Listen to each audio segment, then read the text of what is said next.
Marlène et Jean-Claude sommes très heureux de te présenter une émission très spéciale afin de comprendre les faits d'actualité.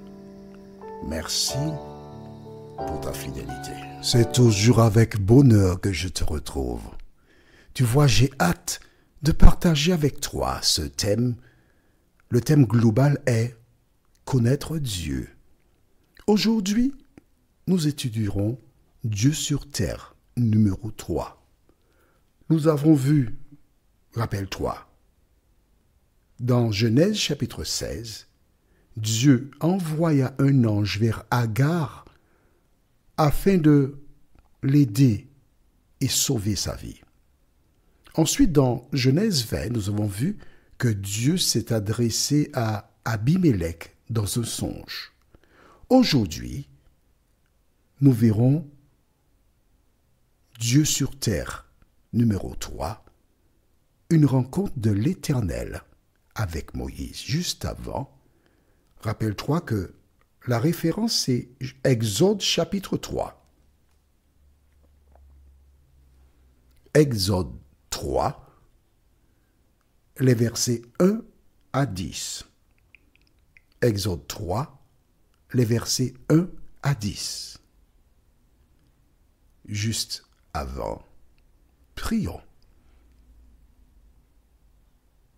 Notre Seigneur et notre Dieu, merci pour ta fidélité.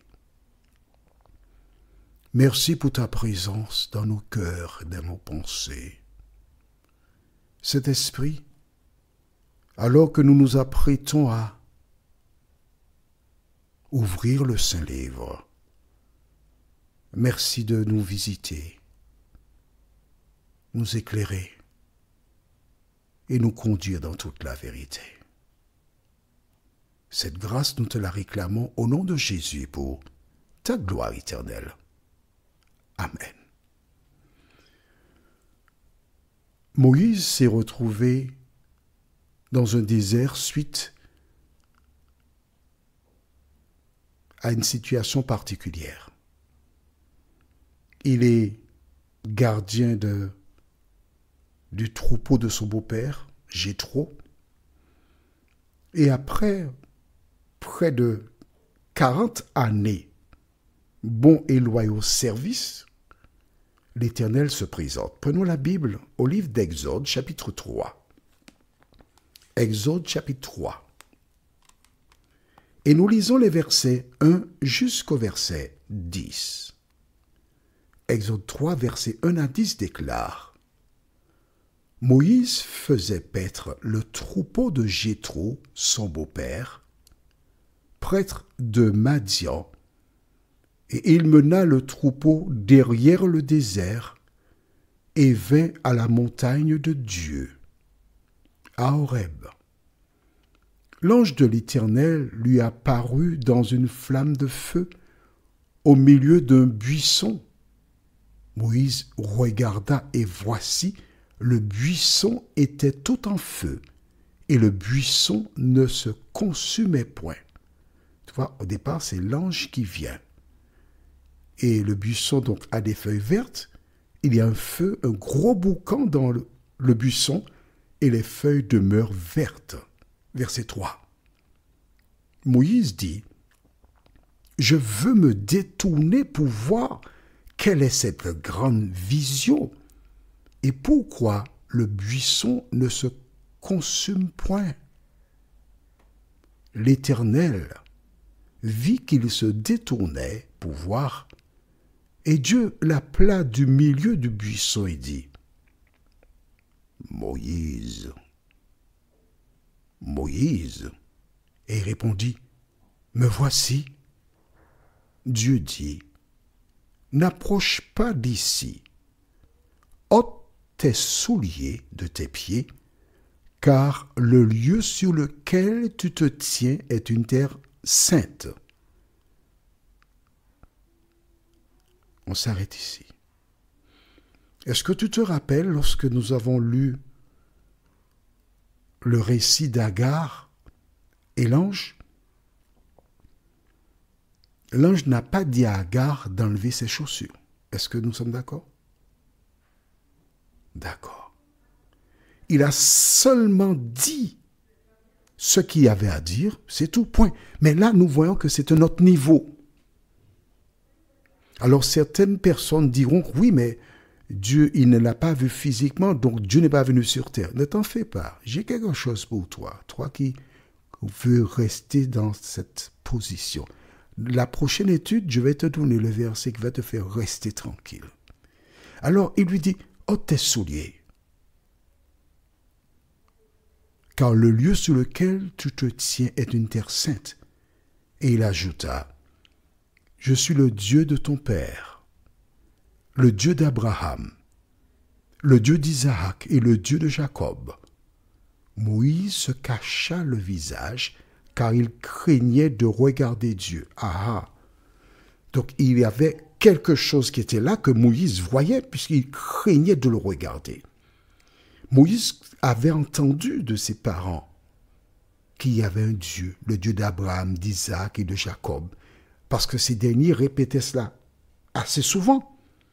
Mais là maintenant, il se trouve face à celui dont les parents parlaient et il était là, physiquement, puisque la Bible déclare, regarde bien, la fin de verset 6, Moïse se cacha le visage car il craignait de regarder Dieu. Attention, rappelle-toi que nous avons vu dans Jean 4, verset 24, Dieu est esprit et il faut que ceux qui l'adorent en esprit et en vérité.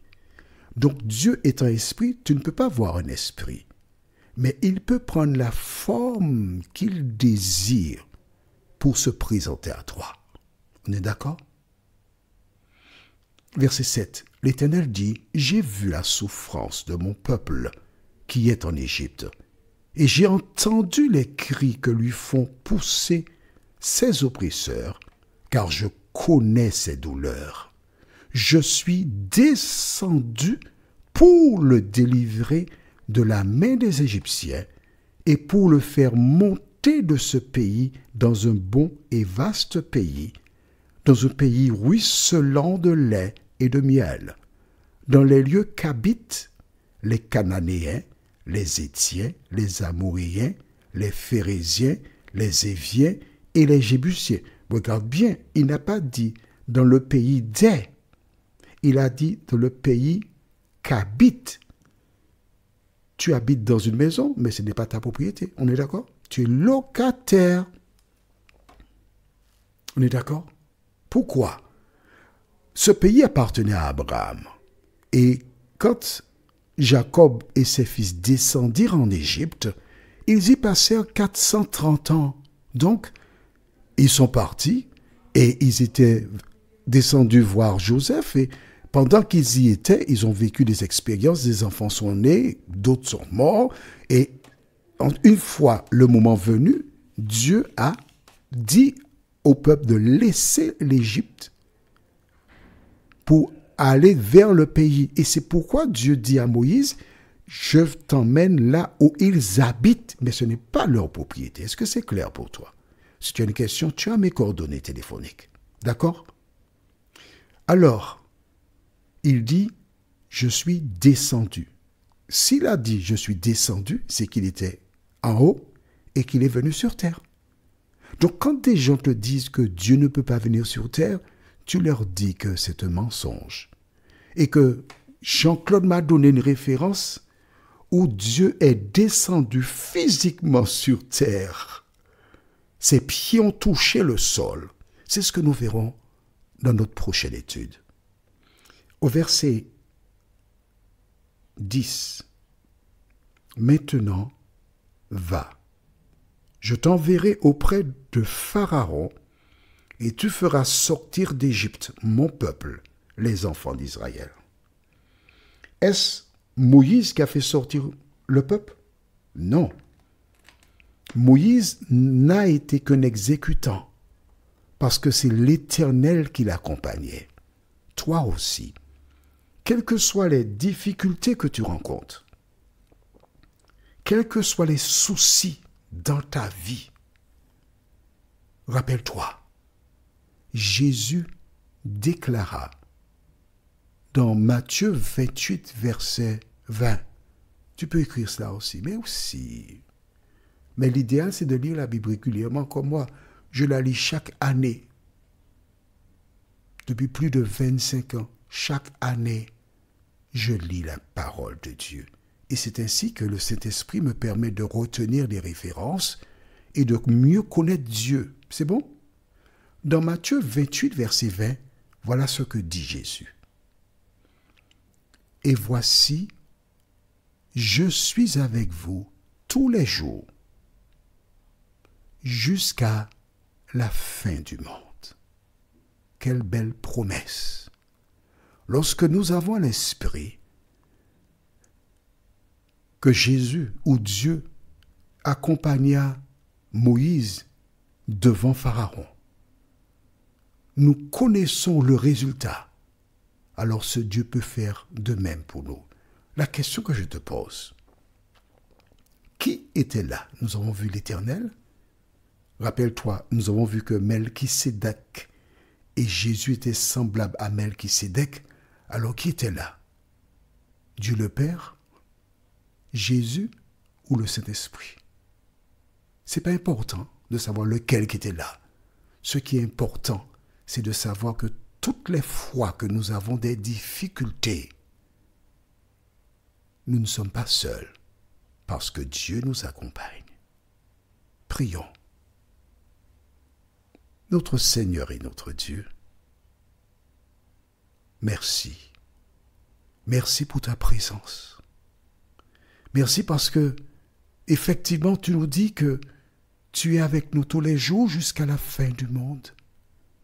Seigneur, face aux difficultés de la vie, de nous aider à toujours marcher avec toi, vivre pour toi. Nous t'avons prié au nom de Jésus pour ta gloire éternelle. Amen. Que l'Éternel continue de te faire grâce. Et il me tarde de te retrouver. Nous sommes parvenus au terme de notre réflexion.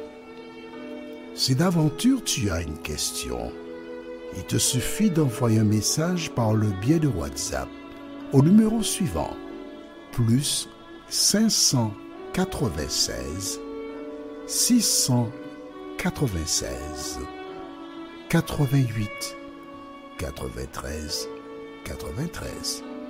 Et alors Jean-Claude, moi, je me ferai un réel plaisir de répondre à ta question.